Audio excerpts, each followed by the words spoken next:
Well, hello there viewers. Have I got a surprise for you guys today? It is, although the title should have made it fully evident, a Chinese-made D/E flat trumpet. It can play in either of those two keys depending on which set of slides you use. So, you know, I've owned this thing for a few days now and it is so fun to play with, and I honestly didn't think I'd be saying this, but it's a great instrument that totaled to about $150, not accounting for shipping. So it's actually a pretty nice case as well, but that's besides the point.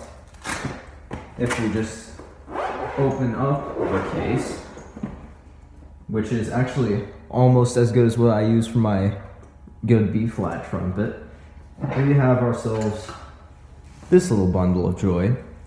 It's considerably smaller than a B-flat trumpet.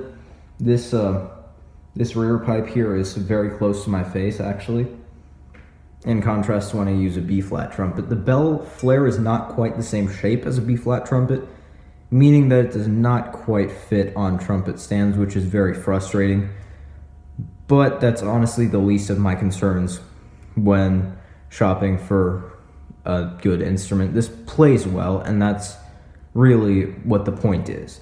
So right now the E-flat extension is in, you know, it's pretty short, just kind of loops around there.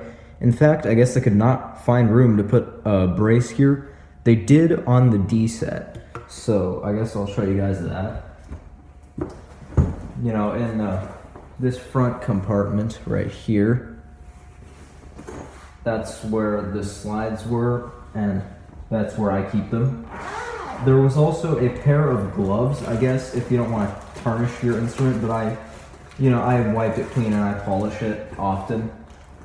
And, you know, the rag that came with it was awful. It's really not worth anything. So at this point, for my case, it's been reduced to basically just wiping the residue off of the slides. Now, I keep the slides in plastic bags, and that's generally good enough, as long as you dry them off before so no moisture accumulates. So there's the D slide. There's actually these little pieces on the slide that can be taken off, I guess. I actually kind of combine those first and third slides into one. Now, however, when doing so, you should always remember to keep that spit key in an open position so that you don't create like an airlock effect. And then there's, of course, the tiny little second valve slide. So those are more or less all of the components of the instrument. Now, I'll run it through and, you know, I'll play a little bit.